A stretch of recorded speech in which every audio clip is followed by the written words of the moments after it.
Alright YouTube, so we are back with some Final Fantasy VII Remake content, of course, and I think we all knew this video was coming based on the new trailer, right? The new trailer, we finally got the reveal of Red XIII, so we definitely had to make this video. So we're asking the question of whether or not Red XIII is a playable character in Final Fantasy VII Remake, and I'll give you a heads up right now, a spoiler.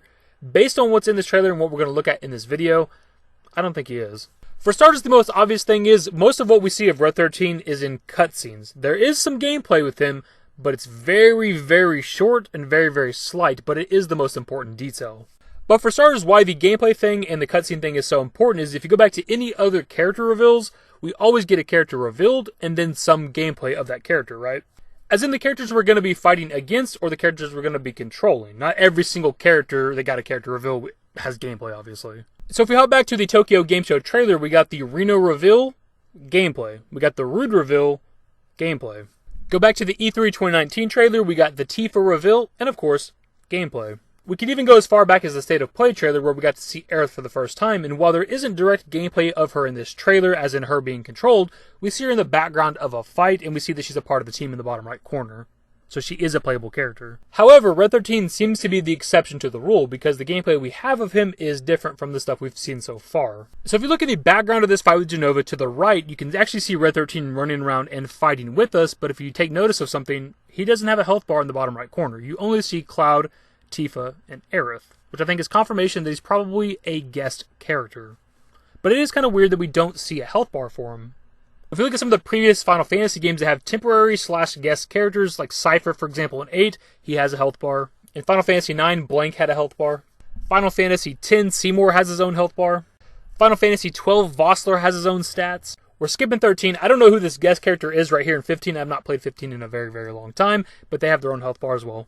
And of course, with the original Final Fantasy VII, the one time we have a guest character with the Calm / Nibelheim flashback, Sephiroth has his own stats as well.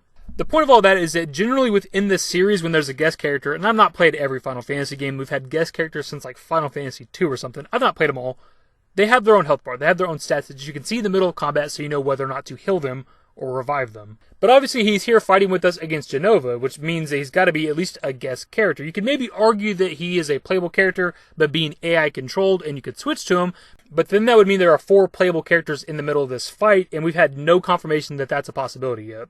But even if that was the case, he would still have to have a health bar in the bottom right corner, similar to Cloud and Tifa, who are being AI controlled at this moment. So for me personally, based off this one trailer, I think it's all but confirmed that Red XIII is not going to be a playable character in Final Fantasy VII Remake. Hell, he doesn't even have a guest character health bar in the middle of combat. He's just kind of there fighting with us. And here's the thing, I've talked about this before in other videos. To me, it actually kind of makes sense that he'd be maybe just a guest character. It never made sense to me in the original game. We come across him in the Shinra building, we free him from the cage with him and Aerith, and then he just kind of joins our team. Doesn't even know who we are, we don't know who he is, he just joins our team. And that's kind of his story up until Cosmo Canyon. That doesn't really make a lot of sense. But if you think about it, it makes a lot more sense for him to join us sort of as a guest character. I know it's not the right thing, it's not what people want, but he doesn't know who we are, we don't know who he is, and he's coming in at the end of the game. There's not time to develop him. I've been saying this for a very long time. Now, there could very well be some new stuff to do after the Shinra building, but this is still taking place pretty damn close to the end of this game. They're not going to change that much of this, right? So, we're not going to have time to really level him up. There's not really time to develop a character, and his story doesn't really happen until Cosmo Canyon anyway, which isn't going to happen in this game. I've seen some people discuss that if he's not playable in this game, maybe some sort of Red XIII DLC. Please God, tell me you're joking. You cannot possibly justify what used to be a mandatory character in the original game getting locked behind a paywall, so my answer to that is hell no. And when it comes to him being a playable character, I'm not saying it's right for him to be a guest character and we can't control him, but the thing is, if you look at the characters that we do have, Barret, Tifa, Aerith, and Cloud, while their fighting styles are different, they're humanoid characters. It's a lot easier to animate what they do. How the hell do you animate what he does? His weapons are like hair clips and shit, right? Like, what does that mean exactly? I don't know. Like, honestly, what do you do for a fighting style for Red XIII? Do you have him just bite constantly? Does he, like, attack people with his paws? Like, I don't know. I have no idea. Like, it's different for the turn-based style of combat. He just runs up and hits them. But for this really fast, action-paced style that we have now for the Remake project, what do you do for a fighting style? What does a Red XIII combo look like? We've seen Cloud hit with, like, 4 or 5 hits of his sword. What does a Red XIII combo look like? I have no idea. Maybe they're putting that off until the next game so they can try to figure that out. But anyways, my dudes, that's just my thought on the situation. We see Red XIII several times throughout this trailer. We even see him in the middle of combat. But if he was a playable character, I think we would have seen gameplay of that. But we don't. We never see anybody controlling Red 13. So for that reason, I think he's not a playable character. I think he's probably a guest character.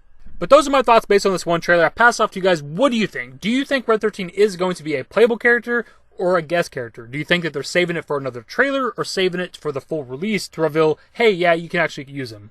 Leave thoughts below in the comment section below. Hopefully you guys enjoyed the video. If you did, give it a thumbs up. Subscribe to the channel if you guys are new and want to see more Final Fantasy VII Remake content.